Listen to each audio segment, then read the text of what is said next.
Welcome everybody to Jedi Eternal Star Wars podcast. This is episode 45, just a mere 5 episodes away from the big 5-0.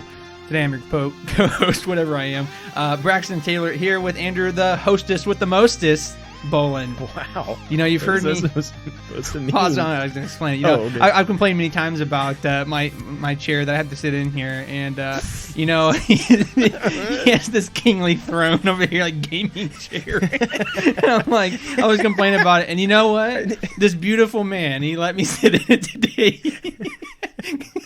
So I'm very appreciative. Well, first of all, I told you can buy any chair you want and bring it here. Yeah, I could buy any car. I'm not going to buy a chair for you.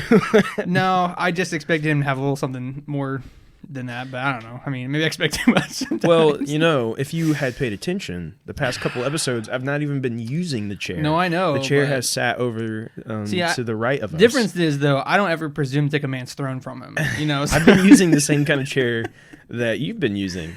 Well, and just a lot less complaining coming from this side of the table.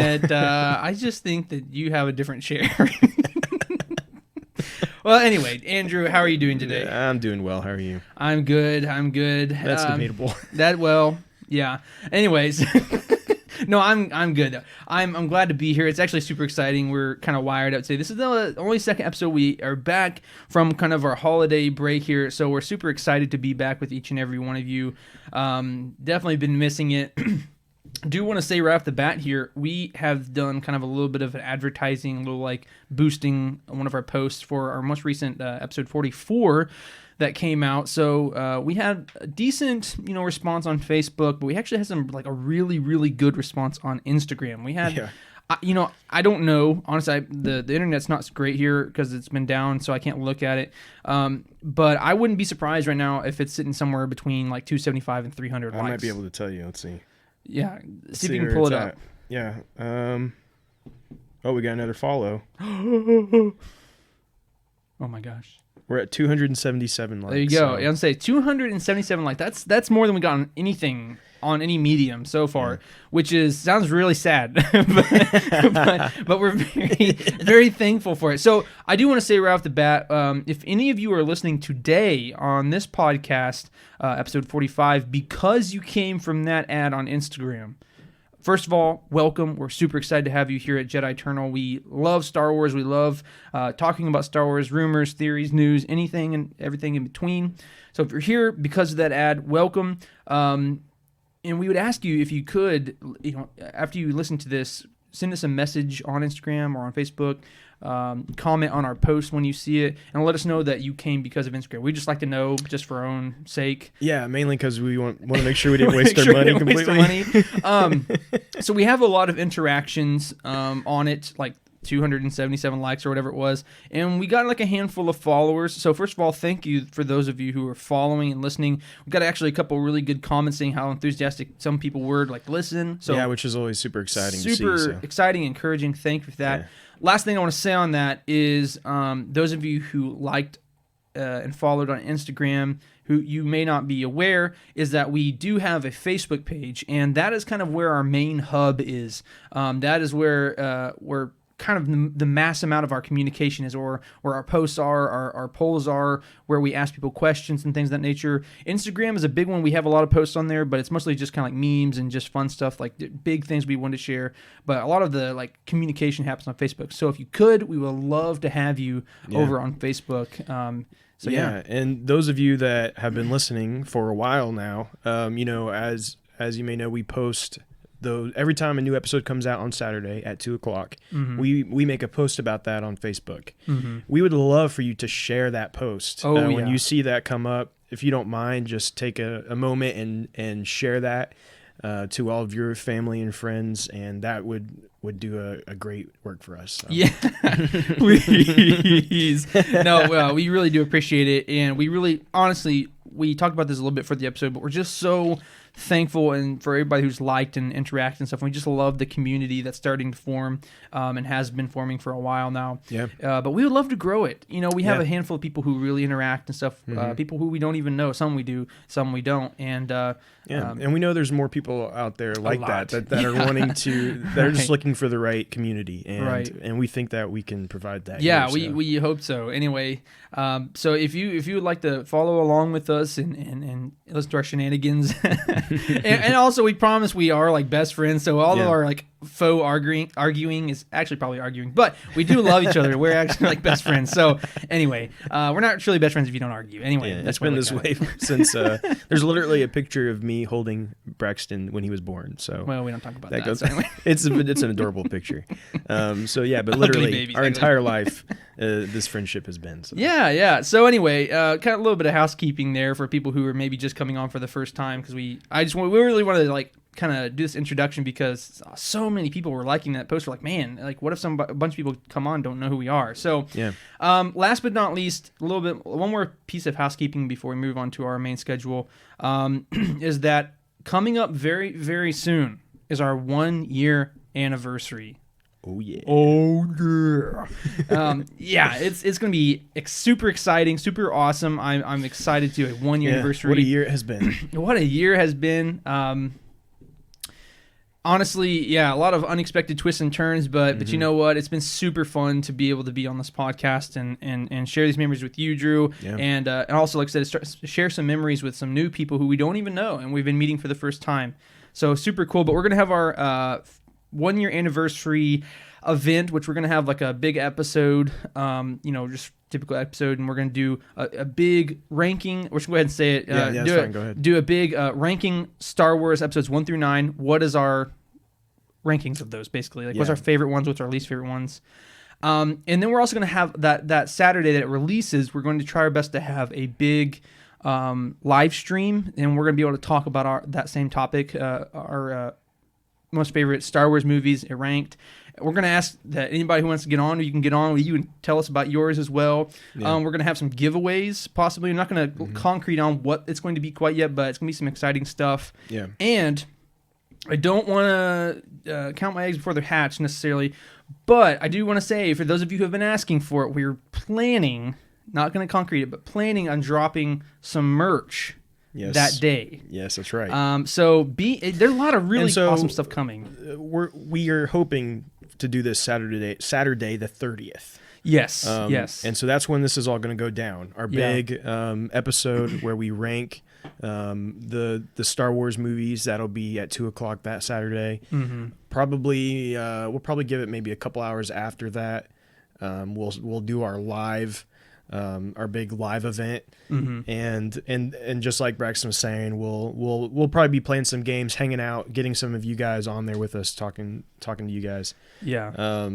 And do that giveaway, which will be awesome. And then we'll drop the merch. We'll probably do a merch reveal on the live stream. Yeah. And kind of show you guys what we're working up. So yeah, absolutely. So super, super, super exciting stuff. I know this isn't like Star Wars universe and lore right now, so we apologize. But there's a lot of stuff going on our end, on the podcast end. So we wanted to kind of explain that to each and every one of you and make that known so you're aware and you can be excited with us and maybe give some suggestions on what you would like to hear on the live stream. Or any special things we could do, or anything on the merch that you'd like to see, or whatever, right? We are always open to hear from our community. We're very open to hearing it. Please, for the love of all, we just want to hear from you. Please, we talk to us. Anyway, so with all that housekeeping done, we're super excited. But now let's move on to what you know and love, and that is Jedi Eternal Star Wars Podcast news. Now that 90% of you had skipped forward until you heard us say something about Star Wars news, here you go. Here you go. All right. So first and foremost for this week, Kevin Feige addresses the state of his Star Wars movie. So as we've been hearing some rumors and some things going around about Kevin Feige's movie and the producer of Loki maybe coming on to his movie and a lot of different stuff. But Kevin Feige had recently addressed the state of that Star Wars movie and some more details about that. So Drew, do you have anything for us on that? Yes. This is what Feige had to say. He said, "We're thinking that we're." Oh wait, sorry. They asked if he is going to continue to work on Star Wars after this movie he's currently working on, which they speculate is going to be the 2027 spot, but we don't know that for sure. Right. But they asked him if he planned on doing more, and he said, we're thinking that we're not. That is, everything you've heard about has been leaked. It's not stuff that we've officially announced or gotten into. So, suffice to say, the focus is on all the number of Marvel things we're working on. The what, where, when, and how of that Star Wars movie, I don't know. I'm excited for the Book of Boba Fett and the Rogue One show and the Obi-Wan show and Patty's movie and Taika's movie after Thor: Love and Thunder, of course. Wow, how biased of him. They went on again to kind of ask, like, is there any other Star Wars projects you're working on, anything? And he said, not at all. Well, so let me say right off the bat is that you can't trust a word anybody says anymore. No, you truly cannot. If anything we've learned over this past year of reporting on Star Wars news, we've learned that there's a bunch of liars out there. A bunch of liars over at Disney and Lucasfilm and all of them. So, honestly, and that's a joke, but seriously, there's so many things that have been said, like, well, no, this is absolutely not happening, or no, I have no idea what's going on, or oh, I have no idea, I'm not really involved, and it's like literally the complete opposite. Like, they were involved, they didn't know exactly what was going on, there was more stuff coming. So I take a lot of stuff like this with a grain of salt because, you know, here at the end of the day, you can't necessarily blame them because that's their job, right? They're not supposed to reveal it. So why would they reveal it, right? Why would they just, oh, okay, yeah, you're right. So naturally, the way they have to get out of it is lie, which can be a little disheartening or annoying sometimes, but at the same time, you know, it is part of it. I mean, when you ask the hard questions that you know they can't answer, what do you expect to get, you know? And you can only dodge the question so much. Right. You know, right. At some point you have to give them an answer, and if you can't tell them yes, then you have to tell them no. You know what I'm saying? Yeah, and here's my thoughts on Kevin Feige. I think he's doing this movie. I think they're going to see how it goes, where it goes. Yeah. I mean, obviously, Kevin Feige is so busy with Marvel. I mean, if you look at what Marvel is doing in Phase 4, it's insane. Right. Just the stuff that they're doing for Disney Plus alone, not even considering movies, is crazy. We're getting like one after another this year on Disney Plus, and so he's got a lot on his plate. Right. And so when you look at it, it makes sense. Like, yeah, he's going to jump in. He probably, well, first of all, he's proven himself to know what he's doing, and he loves Star Wars. He's talked about that before. So they're giving him a chance to do a Star Wars movie. And I think that's really what it's about, is just giving him a chance to come over here and do this. But if it does really, really well, which I have a good feeling it will. Sure, yeah. I would say there's a chance we'll see Feige come back again to do more. Now, will he ever be what he is for Marvel? Right. I doubt it, because we have Jon Favreau and Dave Filoni, which I think is kind of becoming that for the Star Wars universe. Spokesperson, the main overall kind of maybe not the bosses, but yet they're the kind of the hierarchical and directors. I think in a lot of ways they're making those creative decisions on where things are headed, and we know Kevin Feige does that. He's kind of the mastermind of the MCU, and so I don't necessarily think he's going to become that for Star Wars. Yeah. But I wouldn't be surprised if we do see him in the future maybe work on some more projects. Well, Kevin Feige has absolutely earned his place where he is. Right, you know, and anybody who even is somewhat affiliated with Marvel knows that he's earned his place within Disney, right? He's done fantastic work, and now does that translate to Star Wars? No, it doesn't. But he clearly knows what he's talking about on subjects that he knows what he's talking about, and he knows how to do it well. So my point is that if anybody ever earned a Star Wars movie, so to speak, right, to direct or to lead or whatever he's doing, right, writing, I don't even remember what he's doing, but you know, he's earned his place. So yeah, I definitely think, like, okay, you know what, you've been so accomplished in other areas, let's go ahead and give you a Star Wars movie, see what you do. And but that's kind of how it's been with a lot of different stuff with Star Wars, right? They test the waters to see if it's good, and then they jump, you know, feet first into it if it's even somewhat good, right? As we see with Mandalorian, as we see with High Republic, I mean, even to some degrees, like Star Wars Squadrons, right? Like, oh, we're not gonna, this is a small thing. We're only going to do anything, do nothing else with Squadrons. And it turns out like a lot of people liked it. Oh, let's go ahead and have a whole new update and let's have all this stuff, right? So, there's a lot of different stuff that, we're going to be able to see over the next couple years. And it's going to be very interesting. But I do definitely think that with Kevin Feige, we're going to see a very good movie, a very well-written, lore-based movie, but how when it goes past that is it's going to be up for question, right? It's going to be up for how the fans respond to it and how Disney thinks that it goes. Because, like I said, at the end of the day, Disney wants to make money, Disney wants to be successful, and Kevin Feige is a part of Disney. So if they tell him, yeah, you're getting more movies, then he's going to do more movies. You know what I'm saying? So that's the way I look at it. Yeah, I think that's a good way to look at it. Yeah. All right. Moving on. This is a big one for me personally. This is exciting stuff. Huge. Lucasfilm's Games has returned. Now LucasArts. I think it was called LucasArts Studio or something like that. Yeah. The classic. Basically where all the old Star Wars games came from was right. LucasArts. It was around for a long time, and then it eventually closed down, and then the EA deal happened, and Star Wars games have been with EA now for many years, exclusively. Okay. Right. But now we got earlier this week the introduction of Lucasfilm Games. Yeah. And basically this is where all the Star Wars games will come out of Lucasfilm's Games. Yeah. And other projects, as we know, an Indiana Jones project is in the work, which is cool. Mm-hmm. Yeah. From Bethesda, which is neat. Yeah, very cool. I'm not sure what to expect on that, but I'm very excited. So yeah. So it's really interesting. But what we've learned through this is that EA no longer will be the exclusive company to have Star Wars games. Yeah. And because the next day they announced that Ubisoft and Massive Games Studio, I think it's called Massive Entertainment. Yeah, something like that. Who are the developers of The Division. Mm-hmm. They are making I'm sorry, I want to make sure I get the exact term they use. I don't see it on here. Well, until you find it. Basically, it's an open world. Some story-based open world story-driven open world game, something like that. Sorry, I thought I was on here, but I don't see it now. Anyway. I did find it. Yeah, it says that Lucasfilm Games and Ubisoft are collaborating on a new story-driven open world Star Wars game. Yeah. Again, this is being led by Massive Entertainment, who again, as I said, did Division. Did you ever play The Division? I did. Division 1 or 2? I did play Division 1 quite a bit, and I really did enjoy it. It's a very unique game. It's not your traditional open world, while it is open world. And another thing we have to think about, even though Massive Games is the one that's going to be doing the developing stuff, Ubisoft,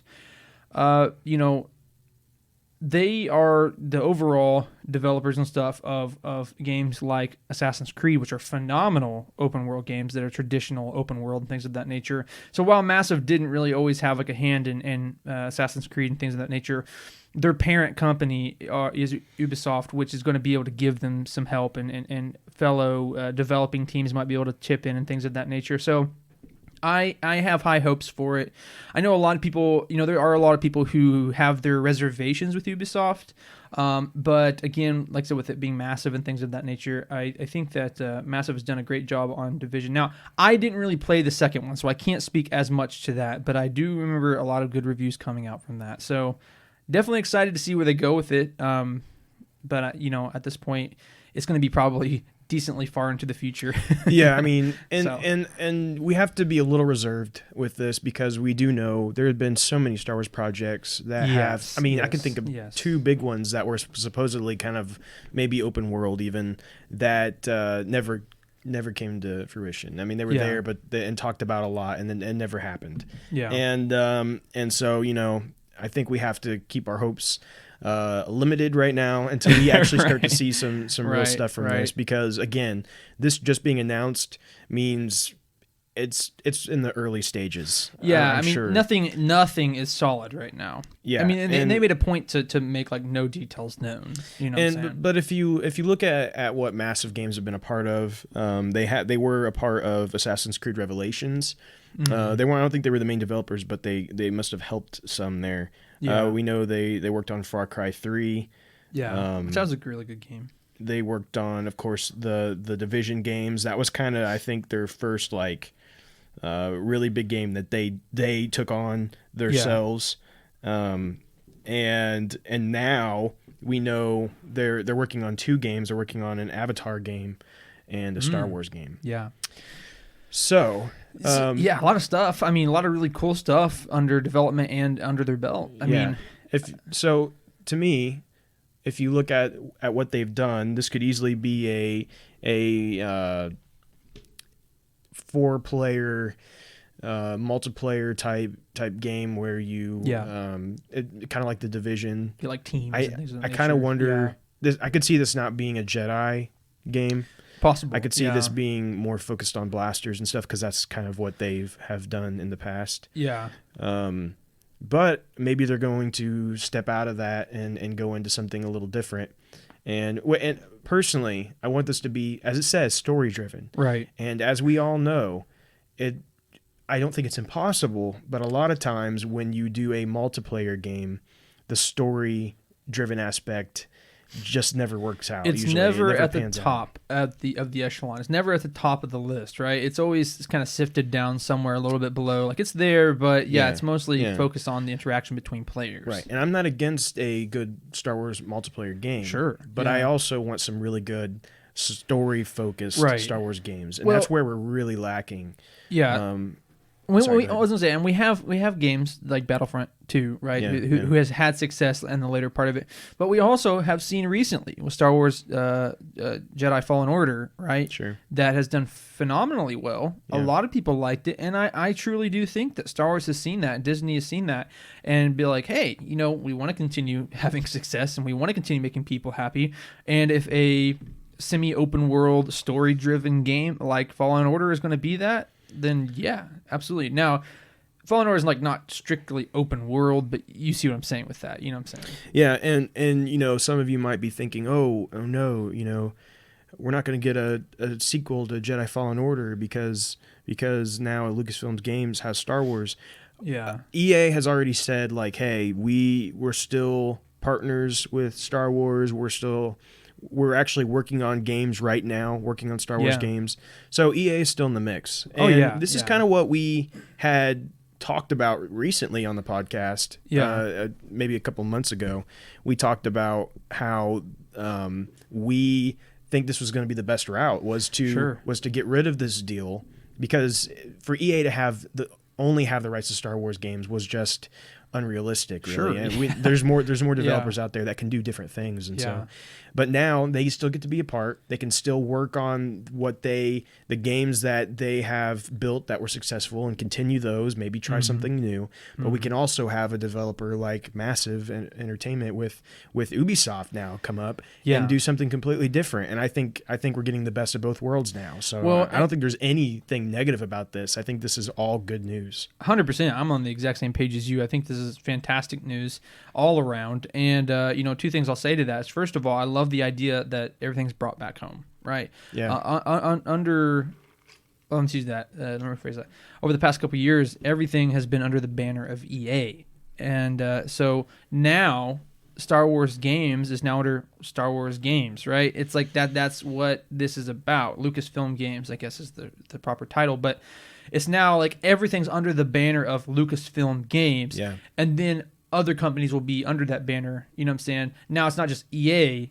Right. And they have everything Star Wars. You know what I'm saying? So that's the first good thing I'd say about the second thing, though, is that, I'm showing my stripes a little bit here, but, if you just have one company doing something that it does not drive them to be excellent. But when you have multiple companies doing something, it drives them for excellence. There's that competition, and competition creates a better product typically. Sure. And if Ubisoft is going to create, and Massive Games is going to create this really good game, it's going to force EA to make something better, because there's a lot of again, with Battlefront 2, everyone couldn't stand it. They hated it when it first came out because it lacked everything. But what else were they going to do, right? Go somewhere else, But now they have alternatives, you know what I'm saying? So I like that. I think it's 100%. Every way look at it, a better thing. Sure, and I'd say this is just the tip of the iceberg. I think that we are going to. Well, actually, we know. They said there will be more announcements. Yeah. In 2021. Yep. There's going to be more announcements. And so I think this is just the beginning. I think we're going to hear about more developers from other companies that are going to be making Star Wars games. And I'm just very excited about it. I think give me that Knights of the Old Republic. Right. Come on, I'm waiting. Give me a 3, give me a remake. I don't care. Yeah, I would say or remakes. Just give me Knights of the Republic. Right. I'm on the same page, man. I mean, like people were like, "Well, come on, let's do something new." I'm like, "Oh, I mean, look, we can do something new, but well, I'm okay with the new story. Just give me the same idea of same principle, yeah, where you're a Jedi, you make him your own. He starts pretty low and you get better and better and you make decisions and come on, give it to me. I want it to. I'm ready. I think we deserve it. I think we're owed this. So anyway, so a lot of good stuff coming. I'm a big proponent. I know Andrew is as well of gaming and games and how it takes it to the next level, right? Because you're getting this awesome story, but you're also like, you are a part of that story. And that's what makes gaming so awesome. And that's why, I'll never understand people personally who say, oh, I can't stand single player and story games. I love multiplayer, and multiplayer is fun and I love it. But there's just something about story driven games because it's like watching a movie, but you're controlling the character. And that is so amazing. So yeah. A lot of really cool things. Super excited about it in the future. So totally.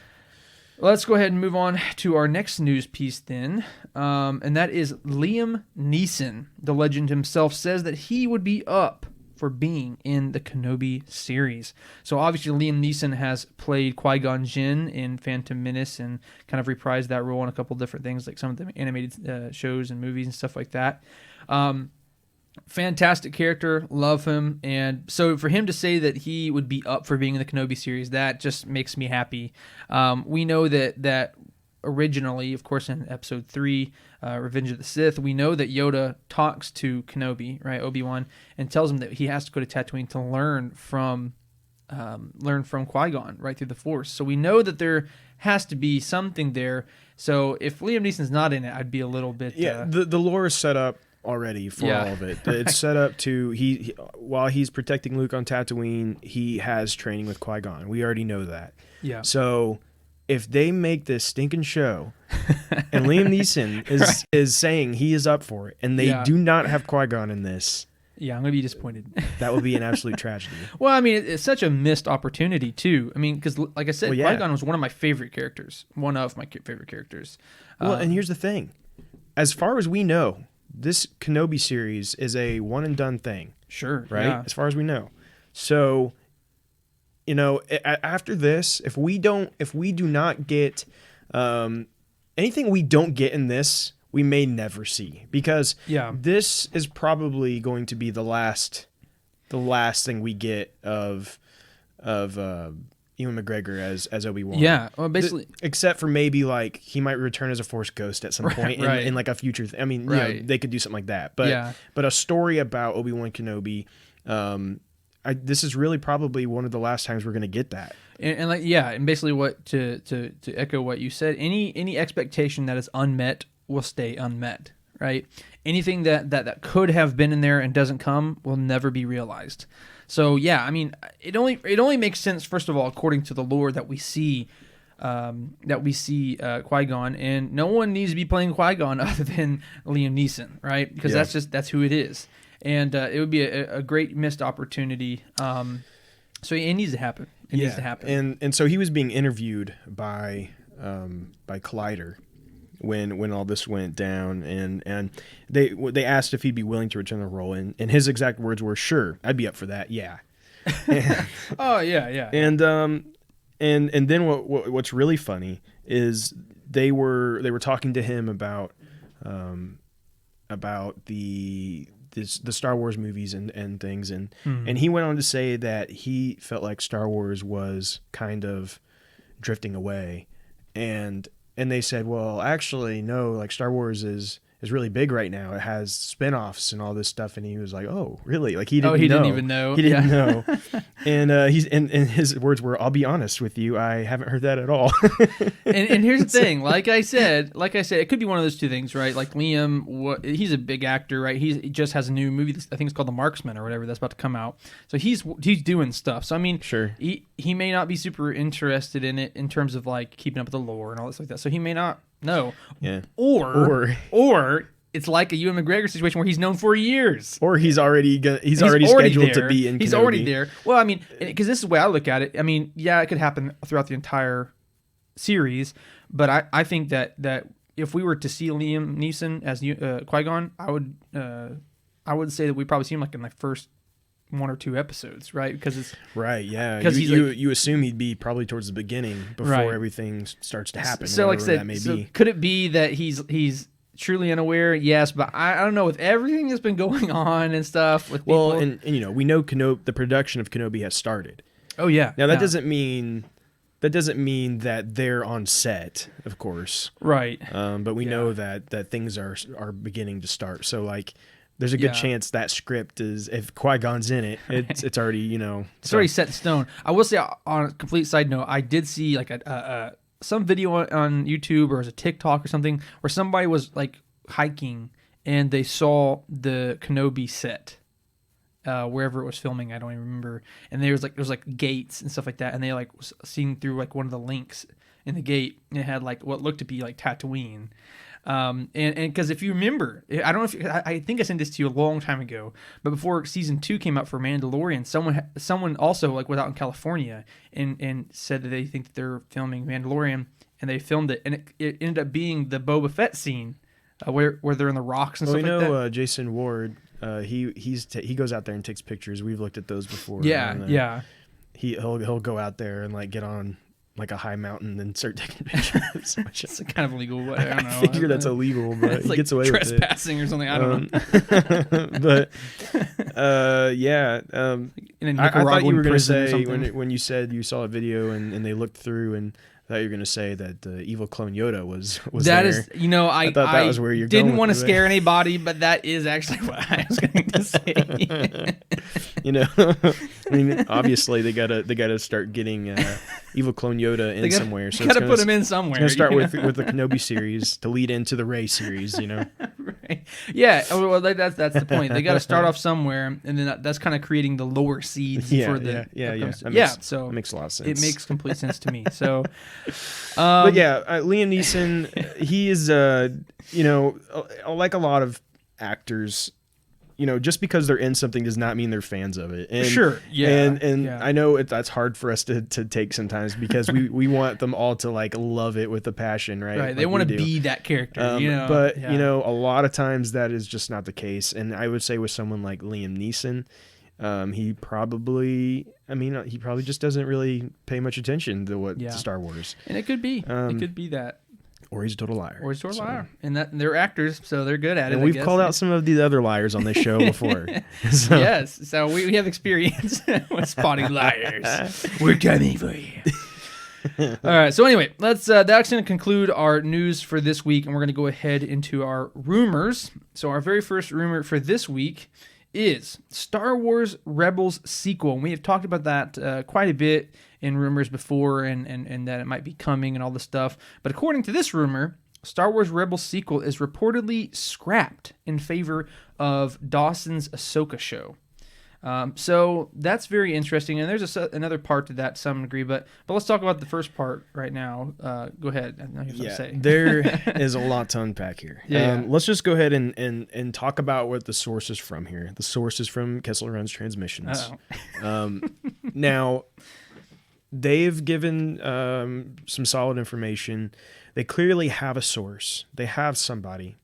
But I will say that source has not necessarily been completely wrong, but sometimes it leads in kind of the wrong direction, wrong idea, or something ends up just happening differently than what they said, those kind of things. Yep. So, you know, of course, it's just a rumor, so we cannot take it as truth, but I will say that a lot of this I actually do find to be believable. Yeah. So let's just talk about kind of what they have written here. I'll read it off to you, and then we'll discuss it. Sure. They said, there has been a conversation between Jon Favreau and Dave Filoni as to whether this live-action Rebels sequel is going to be live-action or animation. But it sounds like the way that the conversation has gone is that Rebels sequel being live-action, and that specifically being the Ahsoka series on Disney+. That being said, this is not the end for Ahsoka in animation, from what we've heard. Jon has successfully convinced Filoni to tell the next chapter of Ahsoka's journey, specifically in a tie-in with Rebels in live action. The next part of the journey is going to be told that way. Basically, the Rebels sequel was already in production, even eyeing a November 2020 release date. And Taylor Gray even recorded lines for Ezra Bridger already. But after the success of The Mandalorian Season 1, that's where Jon was like, okay, we can bring these characters into live action and tell the story this way. Interesting. I mean, here's the thing. This is still a rumor and stuff, but I don't doubt it. Right. There has been a shift, clearly. A little. I mean, that's not true. I was gonna say there's a shift away from the animated, but that's not true because Bad Batch is coming, a few different things like that. But I do feel like they are seeing the success of the live action shows. Because here's the thing. I'll just say this right off the bat. Right. There's some people who think that they're too old for animation, right? And that's just true. And I don't know why that is, because you can have a very deep adult show that's in, as we see in Clone Wars Season 7, my opinion, is a very deep, other than some silly moments, but very deep, dark, adult-esque show that has a deep story. Yeah, and like Family Guy. And yeah, Family Guy is a tearjerker at times. Very serious. I don't think I've ever even heard a joke on that show whatsoever. So very serious show. But my point is that there is a marginal amount of people in this world that just think that they're too old for animation, no matter how good the story is. So my point is that they're not going to watch Rebels. They're not going to watch Clone Wars. They're not going to watch Bad Batch. There's people that they won't give it even. They won't even give it a chance because the thing is for kids. Yeah. So my point in saying that is, I guarantee you that Disney's seeing this, and with the success of Mandalorian, and they're like, oh, okay, that's really good. Mandalorian Season 2, super big success. And then now, okay, here's 10 more live-action shows that you're going to have. Because, like, of course they're going to want to do something that's successful. I mean, why not? No, everybody's going to want to do that.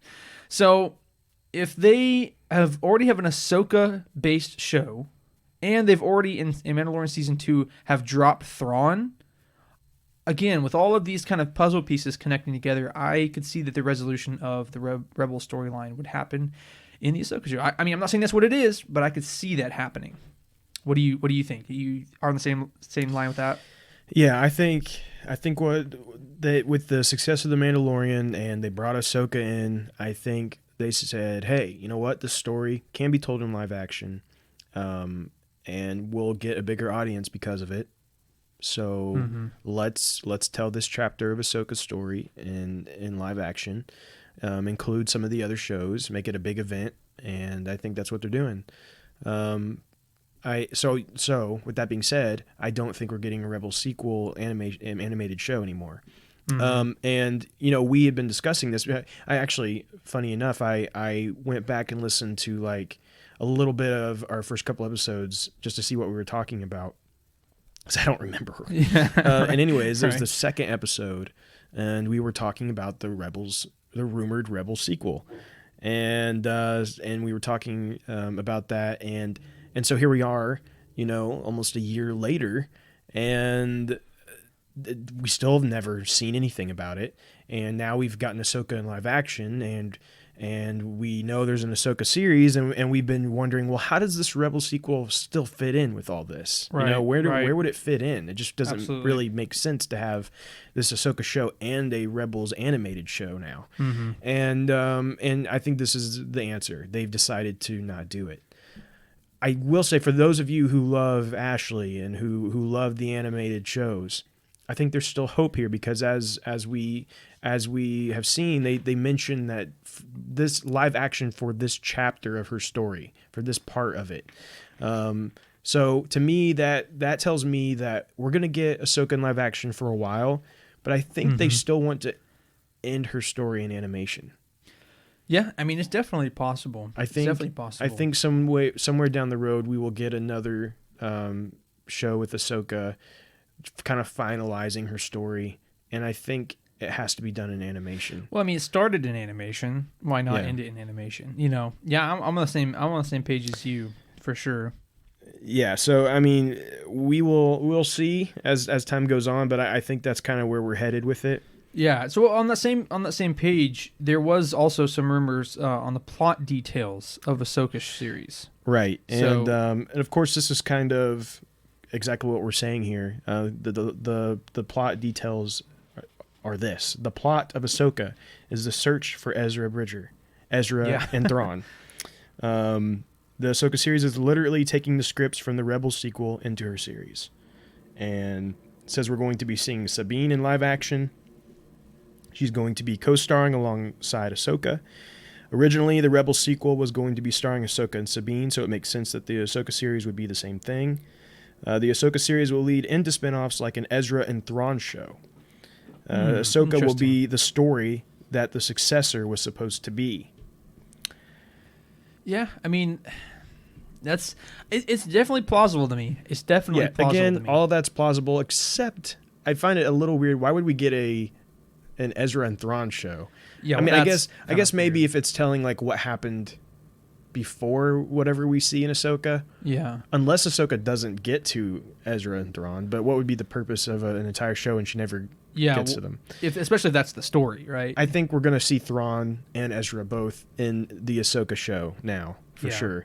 And I can maybe see a prequel to that stars Ezra and Thrawn. But if they did that, I feel like that'd make more sense to be animated, maybe. That does make more sense to be animated, in my opinion. Yeah, and it talks about their time together or what the experience or whatever, right? But who's know for sure on that? Yeah, that's definitely conjecture, in my opinion. Yeah. So I mean, there's a lot of interesting story involvements there, and that's actually again one of the rumors that I can feel like overall is probably one of the more probable ones, but of course that is still just a rumor. Yeah, and continuing with Kessel Run's transmissions, they kind of just threw out all of this at once, and they of course they say they have a source that tells them these things, so we're just reading all these off because it's some interesting stuff. The next one here is that Star Wars reportedly has big plans for Rex in upcoming projects. So again, with what we're hearing, that would make sense, right? An Ahsoka show with no Rex seems kind of like a bad decision. Right, exactly. And we know Tamora Morrison is now back and ready to roll. Yeah, he's already in Star Wars stuff. So here's what we have here. Our sources were saying that they actually saw the armor of Captain Rex on the set of The Mandalorian. So I think if that's the case, there was probably screen test for Rex for the Ahsoka series. Rex was going to be a part of the Rebel sequel, so if they're carrying that over to the Ahsoka series, he's going to be in it. They're not done with Rex. I heard that Lucasfilm is super interested with continuing with his story. Well, first of all, why not? I mean, Rex is a fantastic character. I love Rex. And like you said, I mean, Rex is Ahsoka's peanut butter to her jelly. You know what I'm saying? I mean, very disturbing analogy there. But honestly, though, it's true. With all the experiences they had, and especially after we see in Season 7 of Clone Wars, how she basically liberated him from the mind-controlled chip or whatever. And then in Rebels, all the time they're together. I just think that I think it makes sense, right? I think it just makes sense for them to be together, and I just think it'd be a huge missed opportunity, especially with Tamira being here and stuff. Basically, what we're learning from this is Tamira Morrison is going to be stinking rich. My man's going to have plenty to do here in just the next couple of years. I mean, with his involvement in The Mandalorian, now in the Book of Boba Fett, potentially in the Ahsoka series, potentially in Kenobi series, as Commander Cody, and maybe even other clones. There's my man's set. That's all I can say. He is literally the fact, like, he has to be thinking, wow, when I accepted that job for to play Django. Would never all those expect years it. ago. Yeah. You know, now is paying off more than probably ever Yeah. before. And like that's so cool. I think, on a side note, did he play? Yeah, never mind. Yeah, never mind. Were you gonna say in episode 3? Yes. No, that's not what I was gonna say. Never mind. He was in that one too. Was he? If you Okay, didn't I know. didn't know. Episode. Was he episode 2? I can't remember. All right, but anyway, no. But you're right. I mean, this is just like it is kind of like a random character that's just in one or two scenes in episode 1, right? Or episode 2. I mean, whenever he plays as Django, right? Like, you know, who would have ever expected that it would turn out to be such a huge character? You know, well, I mean, I guess whenever they figured out that he's going to be the template for every clone, I mean, that's going to be it's going to be. Well, yeah, when you're the face something. of every clone, that's what that now is paying off big time for him. Right. He can be a billion different characters in the Star Wars universe, right? And be in all kinds of different movies. Good for him, man. I mean, good for him. Yeah, it's pretty awesome, really. It is. Okay. Well, also, you had another part to yours, I believe, right? Another part to the Kessel Run stuff. We have one more, yeah. You want me to go ahead and just read that here? Yeah. This is the last one that they shared, and we kind of have speculated on some of this before, but they're saying that The Mandalorian will stretch out to 2027 and may even expand to some feature films down the line. Yeah. So we've heard in the past that The Mandalorian at some point was going to have some theatrical movies, right? We've heard that before. We talked about that. Right. I still think there is a chance of this. Now, we'll see how theaters go in the next couple of years. I think that's you know, the pandemic has really messed up theaters and messed up releases, and we'll see if that bounces back or not. I think that's the first thing we have to see. Yeah. Because that's really uncertain right now. Everyone's planning to go back to theaters, but we'll see if people even want to go back. Well, I mean, it's a big shame to us, but I have seen a lot of people say like, "Well, I'm not even missing it. I don't care about theaters." No, you know. Yeah, well, you know, for you and me at least, we love the theater experience. Yeah, we love to go there together. We always go see the Star Wars movies together. We go there. You're sitting there, the excitement, the waiting, getting a bucket of popcorn, and you know. Now, sure, the convenience of at home is great and fun, but it's not the same. Well, and then plus with the theater as well. I mean, I'm really pitching for theaters, but you have that whole, again, the experience, what you said, but the experience of also the screen is 10 times larger, you know, or well, probably more than 10 times. And, you know, you have the huge speakers with the subwoofers and bass. I mean, it's a whole experience. It has a whole experience that's, you know, I can't remember what his name was, but I was watching an interview with somebody. I can't remember. He's not huge or anything, but he's like a film guy who works on a lot of films and stuff. And he's like, anybody who says that they're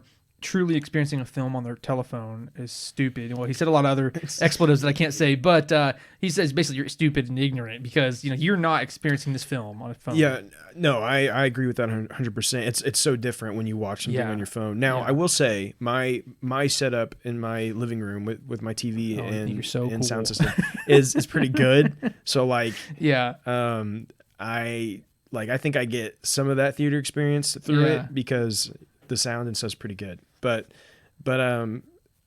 it still doesn't replace it. No. And so I think I hope the theater experience remains. But moving on past that, if it does, then I could see them bringing a movie at some point of The Mandalorian. Yeah. Whether that's the final chapter of The Mandalorian story, maybe they could do a theatrical release for that. Yeah. Just to make it a bigger moment, you know.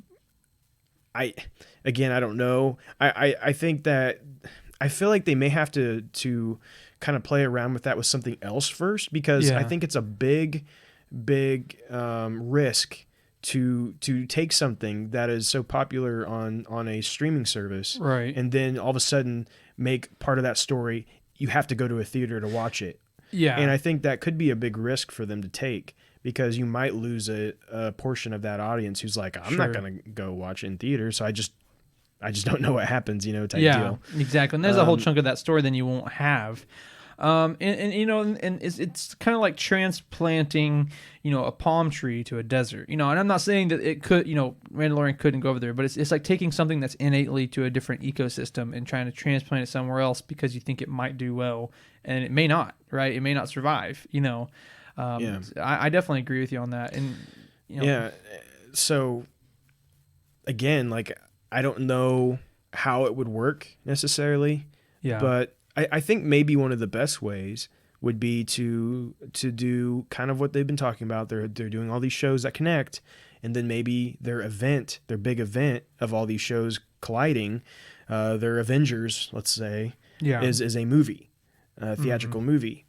I think that would be cool, but I still think you're going to have a large portion of audience that says, "Hey, I've been watching all these at home, and then the finale, I can't. I have to go to a theater to watch it." And here's the thing, right? Here's the thing: they could experiment with doing what they did with Milan, right? And or I think that's what it's called, right? Okay. Where it's you can go watch in the theater, but if you want to pay some money, you can watch it on Disney Plus at home too. Sure. And I feel this is what my opinion is, and this is going outside of Star Wars a little bit, but mostly Star Wars too, is like I feel like in the future that's how it's going to probably evolve for movies. Well, they're already talking about doing that for Black Widow. Yeah. They're talking about when Black Widow does release, that they actually are thinking about charging $30 for you to watch it from Disney Plus still. Right. And yeah, I think you're right. I think that's the future we're headed towards. Especially this pandemic, I think, has pushed it closer than ever before. I think no matter what, we were headed that direction, but because of the pandemic, things had to change. Right. And I think now people are like, okay, we know you can give us this movie on our streaming service. Right. So like, we know you can do it. So give us the option, you know? Sure. And so I don't think it's a bad thing. I mean, like I said, in my opinion, you can do whatever you want as long as it doesn't strip away my ability to go watch a movie in the theaters. Like whatever you want to do. If you want to stay home and you're James, that's fine. But I still want to be able to go watch a movie, and I hope there's enough people out there that feels the same way. If the theater experience ever goes away, don't worry. You and me will get our VR headsets and we'll watch it. Right. Exactly. We'll sit in that VR theater and watch it together. Exactly. Like the old days. Exactly. We won't be able to hold hands though. It's not the same. We don't do that. We don't do that. I didn't mean to say that. We don't do that. But your hands always get so sweaty. Your hands are always so slippery. They're so sweaty. I get nervous. Anyway. I can tell my wife's rolling her eyes right now when she's listening to this. Yeah, I got really awkward when Tara came in. We're like, what do we do now? Okay, anyway.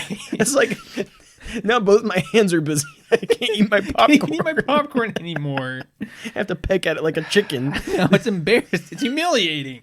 Anyway. Oh, my. I don't know where that was coming from, but whatever. Okay, anyway, so...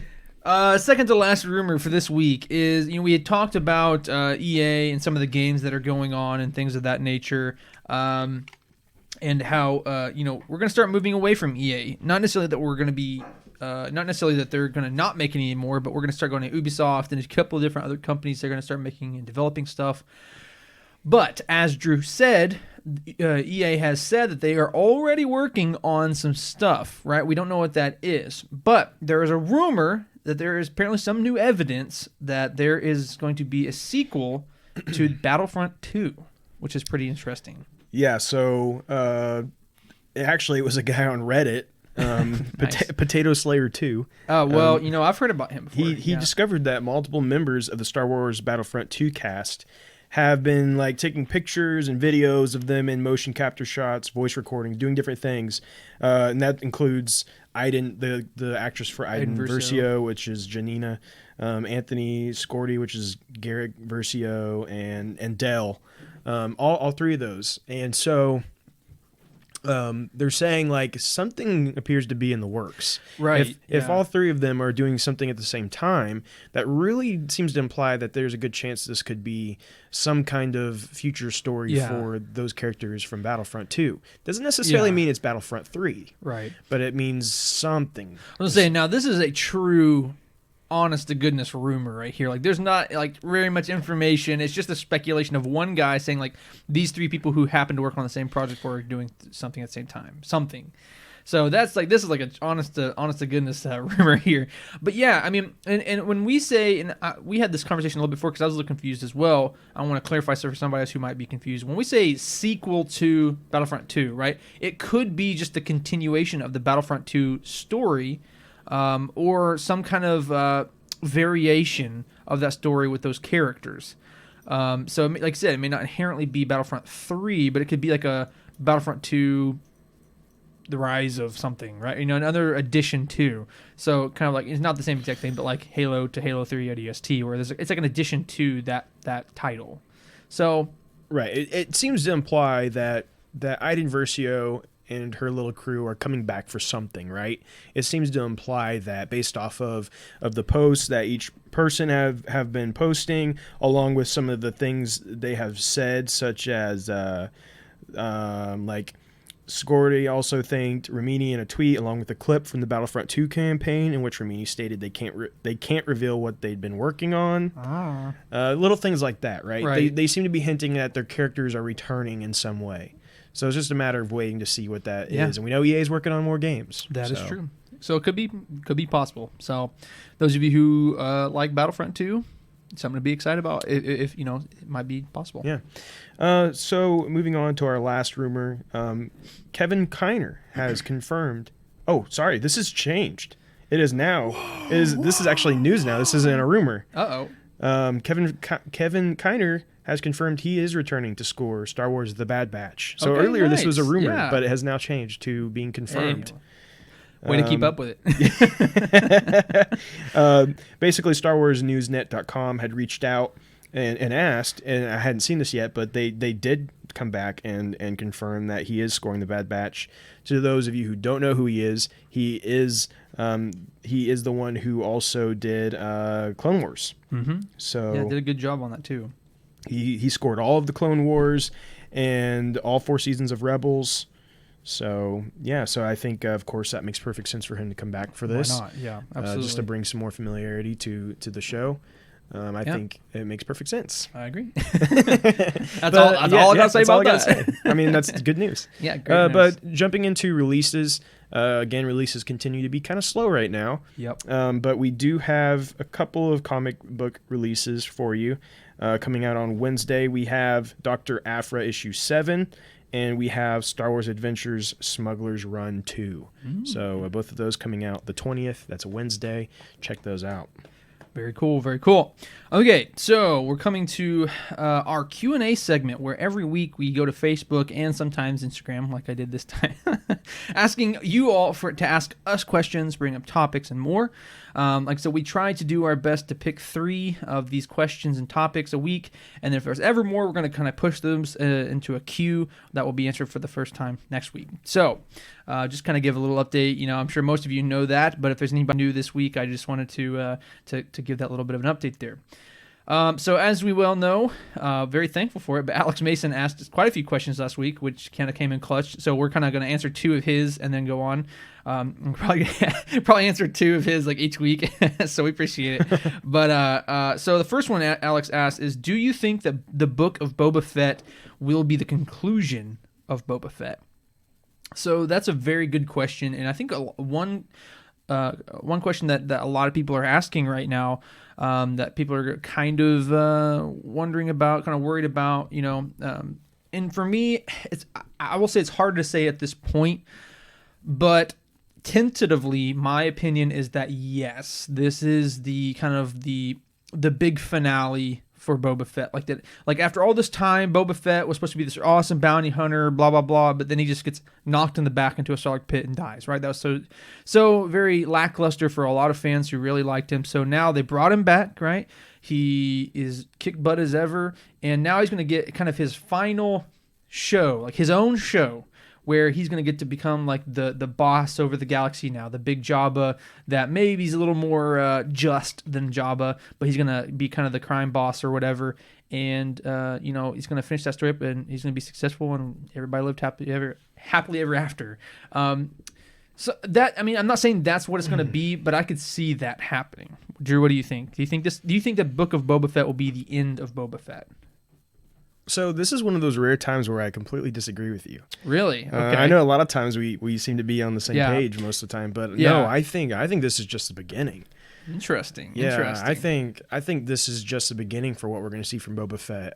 I think as long as we're getting shows set in the period that we are, like The Mandalorian and all these other shows, I think as long as we're getting that stuff, Boba's going to be around. Doesn't mean it's going to be focused on him by any means, but I think the Book of Boba Fett is setting him up as this new crime lord. Yeah. But also potentially showing some other things from the past. Now, I don't know about that for sure, but as you know, the title, The Book of Boba Fett, makes you think maybe we're getting different chapters from his life. Right. Yeah. And so I'm hoping we at least get one episode that's about him getting away from the Sarlacc pit and how that came about, that kind of thing. Right. What he did in between Return of the Jedi and The Mandalorian, that kind of thing. But I think this is only going to be the beginning for him. I think we're going to see him in other things. Now, will we get more shows focused on him? I don't know about that, but I think he will be a recurring character in other things. So yeah, let me say I do agree with you on that point. I do think that he will be back probably in The Mandalorian. Or the Ahsoka show maybe, but I'd say like The Mandalorian he'll probably be back into. But I think the thing I want to point out is that it depends on what the Book of Boba Fett is about, right? We have a lot of shows, as you said, Rangers of the New Republic, Ahsoka, Mandalorian Season 3. They're all going to be in the same timeline, and again, I do think that it just depends on what they end up doing in the Book of Boba Fett. Because here's the thing: if they do the Book of Boba Fett where it's just him concurrent to that timeline, and then maybe some flashbacks, then I feel like they would have to do, because at some point they're gonna have to end his storyline, right? And as much as I hate to say it like this, Disney has clearly been trying to take out some of the older characters, with Luke and Leia and Han and Lando. Yeah, but I mean, I'm hoping they have learned from their mistakes. I hope so too. I agree. I'm just saying, like, what my point is with the Book of Boba Fett, what could happen. I'm not saying this is. I have no context to back this up, but what could happen is that the show starts concurrent to, and he becomes the new Jabba, right? Mm-hmm. Then it goes in and it goes back in time to show how he got to that point. And then the show goes forward in time past all the events of Ahsoka show, Mandalorian, ends his line. So he'll still be in other shows, but we know the end too. So the Book of Boba Fett is kind of wrapping up his whole story, but we still know. That's an interesting thought. So like I said, I'm not saying that that's what I want, and I'm not even necessarily saying that's what's going to happen. I'm just saying I can imagine that could be what they do. Sure. Because I don't foresee them ever making another show about him unless it goes like wildly successful, but I don't imagine it. Well, and that's the next question. Is the Book of Boba Fett going to be one season, or is it going to be multiple seasons? Yeah. If it's multiple seasons, then sure. I think eventually that show will tell the ending for Boba Fett, in a sense. Yeah, yeah. I agree with you on that. If it's one season, no, I don't think so. I think it's just the beginning, because they can only tell so much in a short season. You know what I mean? I do agree with that. And from everything we've heard, the season's not even going to be that long. Yeah. And so I don't think that it's going to be like his finale.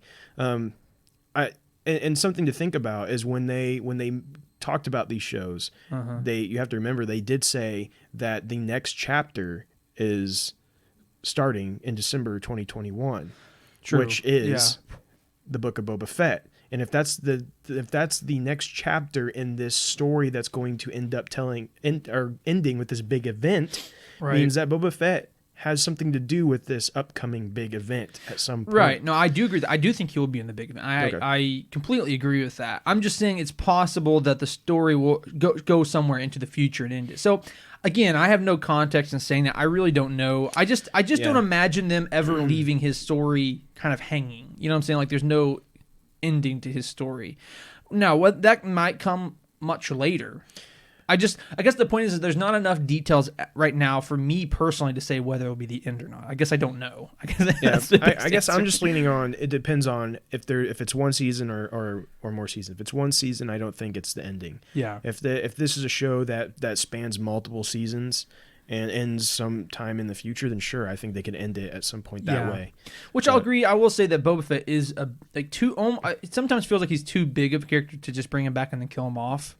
Well, that's my thoughts. Like he's finally back. We've always wanted Boba Fett to actually be a character, not just something cool to look at, but some an kind actual of side character. Actually have him be a part of it, and we're finally getting that. And I do not think that Lucasfilm is going to throw him away just as they have brought him back. And I mean, if December 2021 is the end of his story, like that was a span of a year. Right. And I just don't think, I think they got a lot for him to do. So. Right. No, I agree. And he's a big enough character that he's a moneymaker. Everybody loves Boba Fett. So I think we're kind of going in a circle at this point. So we should probably move on. At the end of the day, I know I don't have a ton of time anyway. So we talked about that forever. We did. So I guess the answer is we don't know. Anyway, it was one of those rare moments where we had different opinions. So we're kind of like, hey, I want to see what you have to think about this. So we could actually kind of debate on it, which doesn't happen very often with us. Right. No, and I agree. I just to finish it off, I think I truly don't have enough information to make a definitive statement. At the end of the day, I do think it is a little early to kill him off or whatever. That's why I thought the only way that it would be the end is if they go into the Book of Boba Fett and going forward in time. But we'll see. I guess we really don't know until we know. All right, great question. The second question we're going to do for him this week is, do you guys know how to do the Obi-Wan and Anakin saber spin? Because I'm learning how to do it, and it's really fun. So first of all, we're not nerds. No, just kidding. We actually are nerds. I had to do it. I'm sorry, I had to do it. Honestly, I like to think that I can do it. It's been a long time. But something that Andrew and I have professed to be when we were younger, we're pretty good with lightsabers. We did every time we were together from the ages of 6 or 7 to 12, 13, I don't know, maybe. Yeah. Every time we were together, all we did was fight with lightsabers and try to mimic the things from the movies and things of that nature. So, I don't know. I mean, I like to think that we were able to do it at one point. I don't know about now, though. Well, yeah, I couldn't do it now probably, but I could do something similar. I mean, I could try, guys. But Alex, send us a video of you doing it. Oh, that's a great point. If you send us a video, we will post it on our page. Yeah. So go ahead. If you've perfected it yet, go ahead. If anybody thinks that they can do it, this would actually be really fun. If anybody thinks they can do the Obi-Wan spin, send us a clip of you doing it, and we'll stitch it together with this big video of everybody doing it. Now, we'll probably get 2 submissions if that. But if it would be fun if a lot of people did this. I think it'd be really fun. And at the end, maybe we can try to find one of our dusty lightsabers somewhere and try to do it ourselves. That'd be fun. I think it'd be fun. If we get 5 or 6 people to send this clip in, we might try it. Okay. I think it'd be fun. I think it'd be fun. Anyway, so yeah, I don't know. That's just have me flopping around like a fish at the end. Flop on the deck and flop my fish. SpongeBob. Anyway, okay, we're getting crazy. So, great question. I don't know. Probably not. I don't think I could do it. We'll try it and see if enough people send us videos in. Okay, so our second question comes from Kristen, who has a very cool question this week. Something I haven't really thought about, and I'm excited to talk about. Kristen's question was, what is your opinion on Star Wars adding subtitles on droid dialogue and non-quote-unquote English alien languages and dialogue, how they speak, what do they call it? I don't remember what they call English. Basic. Basic, yeah, basic. I was going to say traditional. I know that's not it. Anyway, so basically, what is your thoughts on them adding subtitles to droid dialogue and non-English, non-basic alien dialogue? What are your thoughts on that? I have actually pretty specific thoughts on that, but I'm curious what you think first.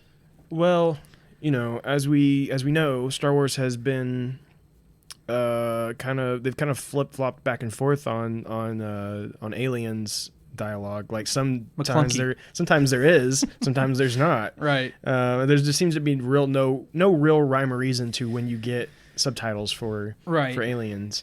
As far as droids go, no, I do not want subtitles for droids. Right.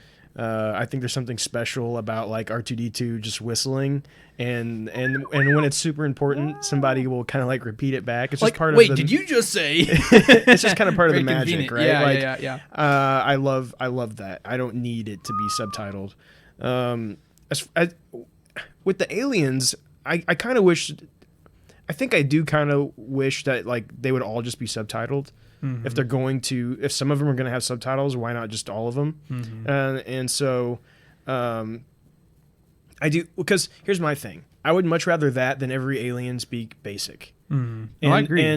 And most of the time now, a lot of the time, like every alien just speaks basic, and it gets really annoying. Like we were watching the Mandalorian, you know, and you go and they go in. I think it's the first episode, and the aliens in there, and he like has this like southern accent, and like what are you doing? And it's like why? It's like it takes me out of the Star Wars magic a little bit. Yeah, when you got these crazy looking aliens, but they speak like a normal human, like a Texan, and I kind of wish we'd go back to like Knights of the Old Republic. Yeah, of course I always just go back to this. Yeah, but like in Knights of the Old Republic, all the aliens spoke alien languages, and you had to read the subtitles. Yeah. But it made you just feel more immersed in the world. It felt authentic. I agree. And so for me, I think, you know, have all the aliens talk their crazy languages and give us subtitles, and the droids, let them do their whistles and their beeps with no subtitles. That's just me. So yeah, call me traditional. I have even probably more traditional views than you then. Oh, okay. So this is I'm pretty staunch. I won't say that. Like I wouldn't be mad, whatever. But I'll just start off by making this statement. One of the beautiful things about Star Wars for me is that it's different than real life. And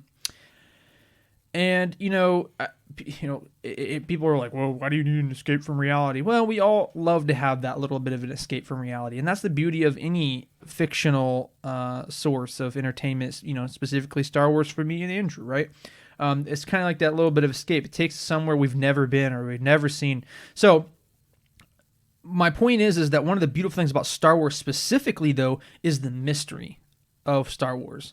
And there's always something mysterious about Star Wars, whether it's something big or something small. It can be something big, like what is the species of Yoda? What even is the Force? What's the origins of the Force? And things I don't want to know, right? The beautiful thing is that we'll never, hopefully, know about the answers of some of those huge things. But there's also mystery in some of the small things of Star Wars, which is just something as simple as droid talk and alien languages, and just something that's just so, it just makes me feel immersed and cool, and I love it, is like when you hear R2D2 speak and you have no clue what he's saying, but yet there's some people who know droid talk, like Anakin, who knows exactly what he's saying. And furthermore, with aliens, right? They're, you don't know what they're saying, and it's kind of like immersive, because if you didn't know their language, you wouldn't know. And there's not magically subtitles in real life. You know what I'm saying? So for me, I don't want subtitles, but make a provision in which we know what they're saying. So if it's something important, let there be an interpreter, protocol droid that's saying what they're saying. Let there be, if it's important, as cheesy as it can be, make a non-cheesy way for the characters to repeat back basically what they're saying. You know what I'm saying? I just love the mystery of Star Wars, and this is like, I'm getting really deep into this, but I'm saying I love the mystery of Star Wars, and I think sometimes subtitles can take us away if you know exactly what everybody's saying. I don't know how to speak a droid talk because there's no such thing as droids. I don't know how to speak an alien language because there are no aliens, right? That we know of, anyway. But I guess the point is but they're among us anyway. So I just think that for me, I love the mystery, and I think if it's important enough, they can make provisions for us to know what they're saying. So that's just the way I look at it. So I don't necessarily disagree with that. Yeah, I'm clearly passionate about. I was gonna say you are. I think you are even a little more traditional. I think.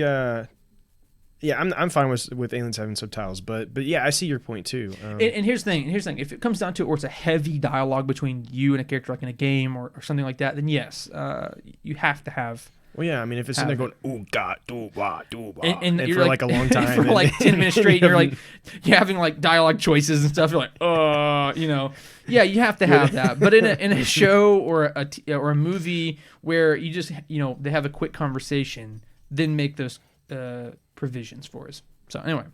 So, great question. That was the one I really enjoyed talking about. Yeah. Do we want to go ahead and call it quits? Well, I don't know if you need to go or not. I do need to go. We do have one more question, so we can end on one question. Oh, we have one more question. Okay. And then we'll do that. And we'll end it because we have a main topic, but it's we'll save it. We'll save it. We'll save it because we're getting an hour 13. We had a lot of discussion there for people to hear, so I don't think we need a main topic today. I agree. So our third and final question comes from Josh and Berkshaw, or the JB man himself. Hey JB. He says, my brother and my friend are getting into the podcast. First of all, I saw those comments. Very much appreciate you talking us up. that was very kind of you. Yes. Made our small little hearts grow big. Our wee little heart. On that day, our hearts grew 3 sizes, just like the Grinch's. Mm-hmm. So we appreciate that for spreading the good word to your friends and your brother. Yes. So anyway, always appreciate it. My brother and my friend are getting into the podcast, and my friend is also really getting into the books. But he wants to start with canon, especially as it really starting to expand. I've suggested a few books to start with, but what suggestions do you guys have? Any ideas where he could start and make his way through? So I have some ideas that I can talk about, but I'm not going to because Drew, I have ideas, but Drew would actually have the answers. So Drew, go ahead. I think it kind of depends on exactly what you're going for. So I'll give a couple of different ideas. If you're wanting to just start with the earliest in canon and go through the timeline, well, then it's actually pretty easy. It's the High Republic, Light of the Jedi. Right. That would be where you would start. If you're wanting to just start as early as possible and then just go chronologically, it would be Light of the Jedi. And, of course, that just came out. It's an exciting new era. It would not be a bad place to start reading Star Wars books. Yeah. If you want to, let's say, begin kind of with the prequel era. What was that face? I just had a joke come to mind, but I was going to let you. I mean, you can say it if you want. I was just going to say, it doesn't say, we're not having the High Republic completed yet. So, you probably want to start off of the basis of what we know, which is starting off with the prequel area. There was the first book I think we have canonical is Dookie Jedi Lost. I don't know. That just it popped in my head. I'm sorry. I had to say Dookie. He said Dookie. Yeah, so I actually... Dooku Jedi Lost may now officially be set during the High Republic. Yeah, technically. It might actually be. Technically, yeah. You know what I mean? Yeah. I don't know. I don't really know for sure, but I actually don't know that I would recommend Dooku for someone who's going to start reading novels because it's a weird format anyways. I'm sorry, I just really wanted to say Dookie. That's why I brought it up. I think if you were going to start with prequels, I would do Master and Apprentice, which is the book that focuses on Obi-Wan and Qui-Gon. That's where I would start if you're going to do that. For original trilogy fans...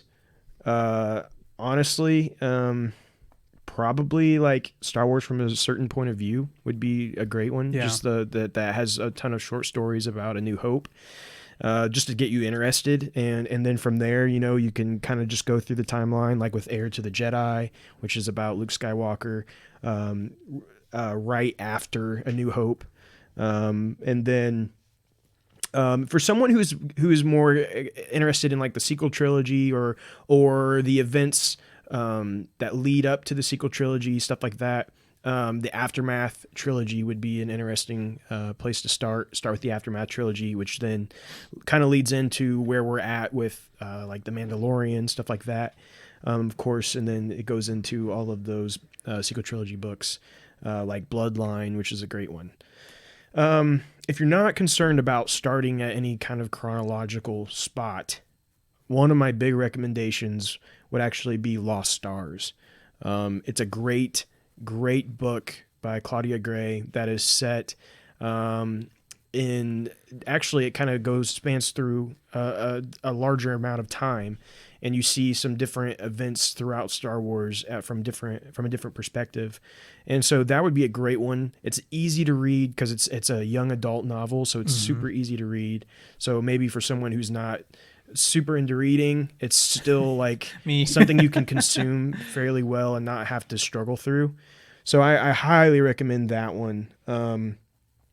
And I mean, there's not really any like bad book to read.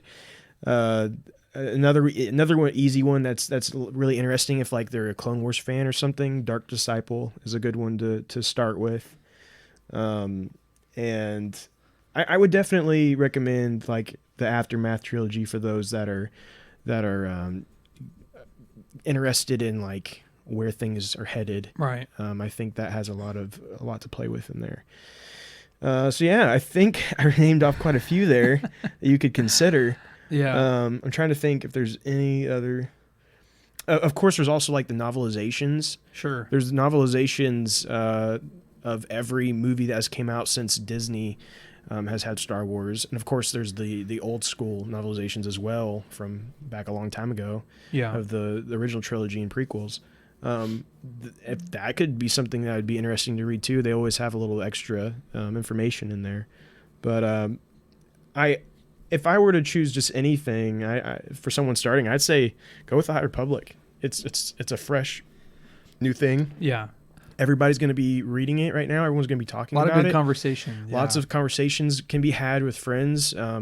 That's where I think if anyone's starting fresh for the first time, I think it's a good place to start, and it gives you time to kind of as the releases come out, you can get them, and you don't feel like, oh, there's so many books I got to get through. Right.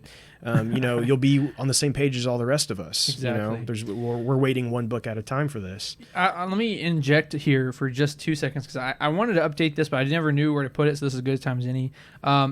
I did finally get. I said I was supposed to get my copy of Light of the Jedi by like the 30th or whatever, and it randomly came like yesterday. So I'm very thankful for that. But anyway, I was going to tell people who are not traditionally strong readers like myself. I mean, you can read obviously, but you just don't like to. I did read the first. I got through the prologue in the first chapter yesterday. And I'm not going to say it was magic, like, oh, it was the best thing I ever read, or like it was the easiest thing I ever read, but I will say, of all the things that I've read in the Star Wars books and stuff, so far, this is one of the better books that I've read to capture my attention. The way that Charles describes things is very good. It's very vivid. There's specific details, but it doesn't bog you down with details. And I think that is what trips me up a lot, is like when writers get too many details in there, like, yeah, if you can conceptualize it, you have a really good picture. But if you're not a strong reader, you don't love to read, then you can get bogged down in details. So I feel like Charles has a really good mix of details and then stopping when there's too much. So you're absolutely right. He has written this very well, and it's very easy to read for, I think, a large audience. I finished the book, and I can't say enough good things about it. I'm excited about where this story is headed. We'll eventually do a big spoiler discussion on it. We want to wait a little bit, let people, let other people read it as well and get through it. But and I'll give a full review on all of that and stuff. But I like where it's headed. Charles Soule did a great job, and I think I really think this is going to be some exciting stuff in the future with where this story is going. So again, I would suggest anyone read the High Republic or start with the High Republic Light of the Jedi. It's out right now. It's a great place to start. It potentially may be one of my favorite Star Wars books. Really? So, interesting. Especially in the Disney canon. Yeah. It kind of feels like going back to Legends because it's all so new and anything could happen. Right. Exactly. And I've missed that, and I've missed it. A large connected story like we're getting with this, like we used to get in Legends, and it's really exciting, and it had me completely. I mean, I was completely engrossed in the story from beginning to end. Great characters, great plot twists. I loved it. Yeah, I think there's a lot of potential here. I mean, ultimately, I think we know the ultimate story, but it's set so far back, and they're introducing so many characters. It's kind of like anything could happen. You have to assume. You have to assume, and this isn't anything spoiler because it doesn't like this is just kind of like what we've speculated on since the beginning. You have to assume that eventually this High Republic era of stories is trying to lead us to what actually is the downfall of the Jedi, right? Sure, yeah. Like we know they're no longer the High Republic by the time of the prequels, so some stuff goes down. Absolutely. And so you have to assume that's really what this is actually about. It's like we're talking about the height of the Republic and how amazing they are and how everything is perfect, but we assume that these stories are actually going to be probably fairly dark as time goes on. Well, I mean, like I said, chapter 1 of the book, A Lot of the Jedi, was pretty dark. There's some pretty dark instances throughout the book, I will say. But again, I don't want to get into any spoiler territory, but I think like what we see in this book is nothing compared to what I think we're eventually going to see throughout the series. Yeah. I think we are literally just seeing the very, very beginnings of what this story is truly going to be about. Yeah. So. I'm definitely excited. Yeah. So with that, we're going to go ahead and call it quits here. We have officially almost went just as long as we said we would not go. Well, we said we've been doing an hour and a half, and we were going to try not to do that today. Yeah. Well, here we are, hour and 24 minutes. So hey, we shaved 6 minutes off, baby. Hopefully you guys are enjoying it. If you think we're just way too long, just scream it at us on Please. Facebook. Just tell us, like, you might think that it's rude that you would comment like, hey, sometimes the episodes are a little too long for me, like whatever, like.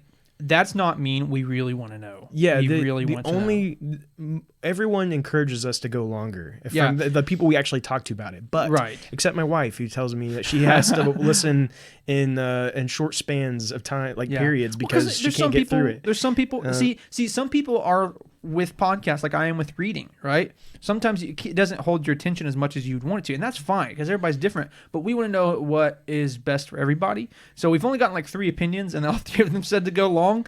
But if there's anybody out there who has a different opinion, please let us know. Yeah, and not gonna hurt our feelings. And in the end, like it's gonna be up to you guys. But then again, if somebody doesn't want to listen long, they probably won't be here anyway. So that's very true. So anyway, that's very true. But anyways, we want to thank everyone so much for the continued support towards the podcast. Please like and follow us on Facebook, Twitter, and Instagram for weekly news, polls, discussions, and more. Go ahead and share the post for this episode on Facebook. We would greatly appreciate that. Please also follow us on Spotify and Apple Podcasts and leave a review. We would love to see some more reviews. We would appreciate that greatly.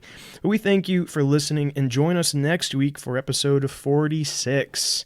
And again, we're getting very close, 2 weeks away from our big 1-year extravaganza. We're going to be doing some fun stuff, so be prepared for that. Go ahead and save Saturday. Make sure you don't make any big plans or anything. Plan to sit at home and talk to us. So. All your plans. But until next time, may the Force be with you, and we thank you for joining the Jedi Eternal.